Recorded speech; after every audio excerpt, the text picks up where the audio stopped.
Now let's go over to Abuja, where Ibrahim Adra is standing by for more stories. Hello, Ibrahim.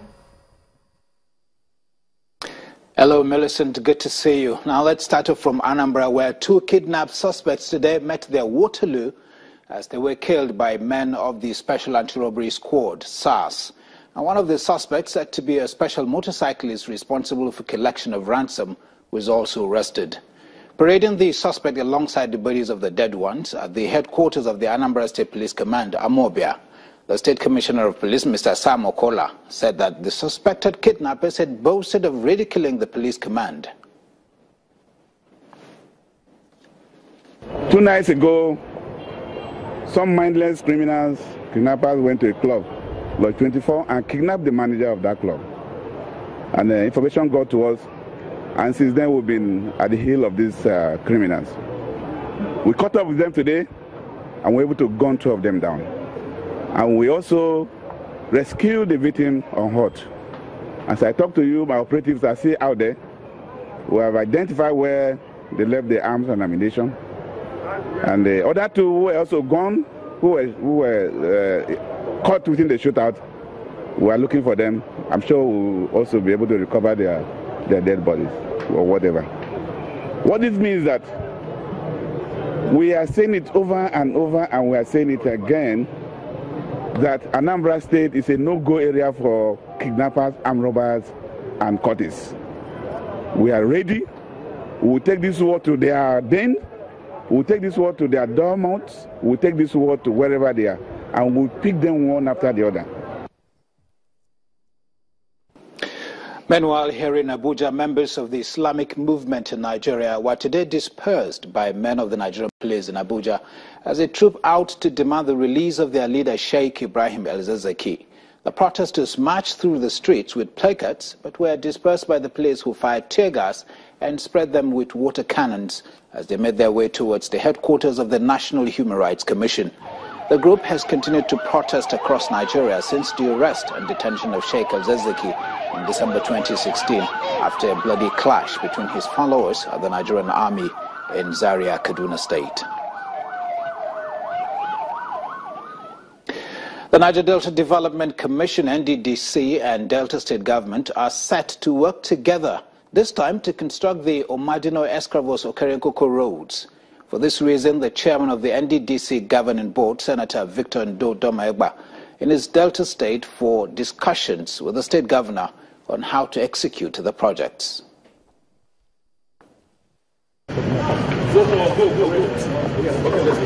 Members of the Niger Delta Development Commission, NDDC, are in Delta State to pay a courtesy visit to Governor Ifeanyi Okowa in Asaba, the state capital. They are here to strengthen collaboration with the government on developmental projects, which include construction of Omadino Okerenkoko Escravos Road. We must move the region forward, and we are only moving the region forward by cooperating, by collaborating with member states of the region. So it is in that spirit that we are here, Excellency. Any project that brings development to the state is welcomed by the governor. We have heard the numbers of projects, a lot of projects, my chairman, but the issue is you actually have hit the nail on the head.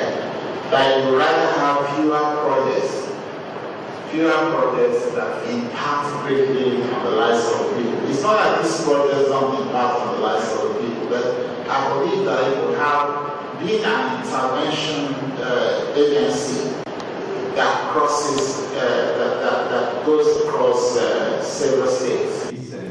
Delta State has benefited from over 1,000 projects initiated by the NDDC, valued at 366 billion naira. 883 have been completed, while 396 are ongoing.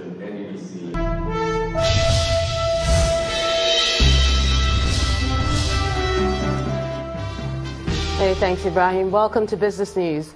The Central Bank of Nigeria has injected over $205 million into the foreign exchange market. The intervention comes ahead of the conclusion of the ongoing Monetary Policy Committee meeting in Abuja. A breakdown of the fund shows that $100 million was released for the sports and forward segments of the wholesale market. Basic travel allowance earned $50 million, while the small and medium-scale enterprises segment had $55 million. A director of the Eco Distribution Company, Mr. George Etomi, has queried the latest instruction that allows direct power purchase by high net worth individuals and organizations.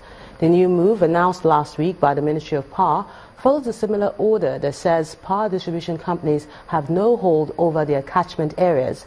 He was speaking on Monday on Channel's Business Morning in Lagos. Nigeria's gross domestic product is forecast to slow down to 0.7% in the first quarter of 2017, but will rebound some 2.2% in the current second quarter of the year. And that's according to a research commentary released on Monday by the investment and securities trading firm Vertiva Capital Management. The report comes 24 hours before the National Bureau of Statistics is due to officially release GDP figures for the first quarter, set for Tuesday at 10 a.m.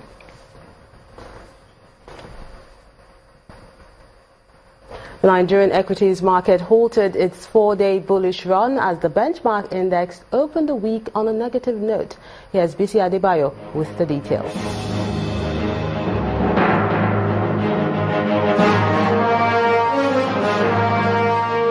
The Nigerian equities market began the week lower as losses recorded by some consumer goods giants depressed the consumer sector index. The all-share index shed 12 basis points to end Monday's session at 28,078.3, while market capitalization declined to 9.3 trillion naira. Market breadth was positive, though, as 27 stocks posted gains, while 17 declined. The industrial index sector closed marginally in positive territory, and that was reflected in the shares of Dangote Flour, CCNN, and Vitafoam, which were the top three gainers for this session. ETI, Cadbury and NEM Insurance emerged the top three decliners. However, the banking stocks dominated the volume chart as seen in the shares of Diamond Bank, Zenith Bank and GT Bank.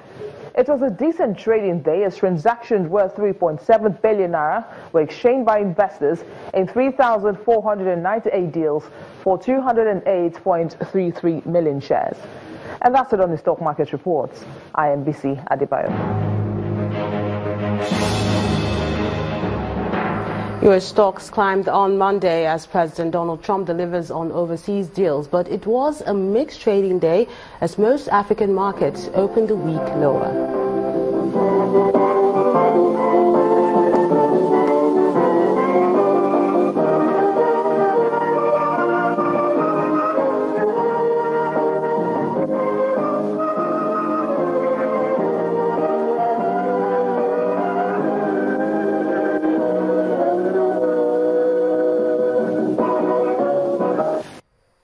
And that's Business News. I'm Melinda Akinwami.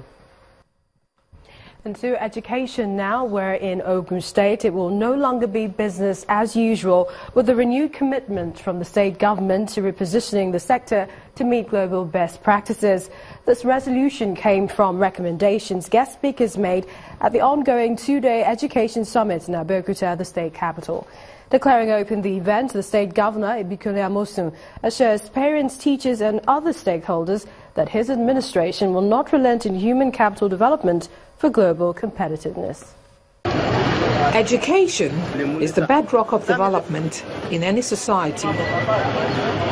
That's perhaps why its development appears to be receiving priority attention by the Ogun State government.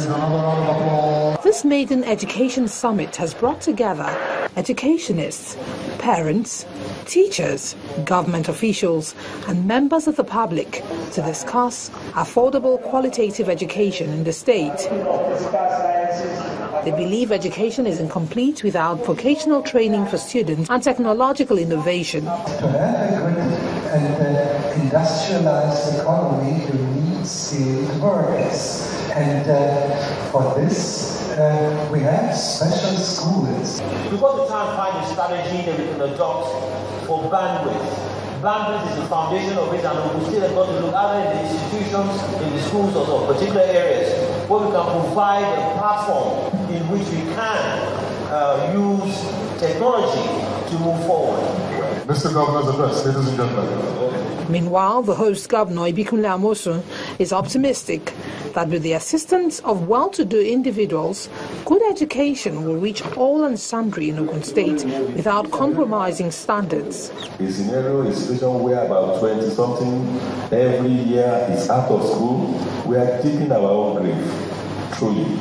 Because when we do all of these things, I've said it and I will continue to say that until those that are given, those that have the wherewithal, if you fail to take care of the have-nots, they will consume us. It's good for us to take our kids to the whatever best university that money can buy, unless they are not coming back here. If they do, all of those things that are on train, they will not allow them to exist.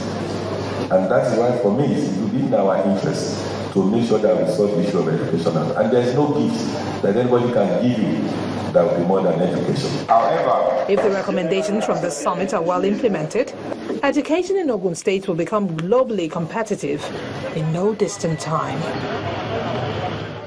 The resilience of FBN Holdings PLC, in spite of the prevailing economic circumstances, was a talking point at the company's annual general meeting, which held in Lagos. Attended by the management and shareholders from all over the country, the managing director of the company asked the shareholders to remain confident of the company's performance. The annual general meeting of FBN Holdings PLC gets underway without much ado. A number of resolutions are passed without dissent, and for a moment that holds importance for the shareholders, the declaration of share dividend. I hereby propose that a dividend payment in the total sum of 7,179,058,558.40, which translates to 20 kobo per 50 kobo ordinary share of the company, subject to withholding tax, with the dividend warrant posted on Monday, 22nd May 2017 to members whose names appear in the register of members at the close of business on the 5th of May 2017. Nigeria's economic challenges notwithstanding, the company has been able to weather the storm. 2016, despite the challenges that we faced, was a very good year, clearly. And we saw for the first time a Nigerian financial service institution gross nearly 600 billion. The MD CEO of First Bank also underscores the progress of FBN Holdings PLC. Our shareholders endorse all our resolutions and endorse the path that we have taken in terms of transforming our commercial banking group, especially, which is First Bank and all its subsidiaries, for us is quite significant. As far as the shareholders are concerned, their interest is well protected. I am very satisfied with the performance of the holding, because I read through the figures and I understand what created some of the problems which have been addressed. Encapsulated in FBN Holdings PLC's vision is to become the leading financial services group in Middle Africa. This annual general meeting, another forward step in that direction.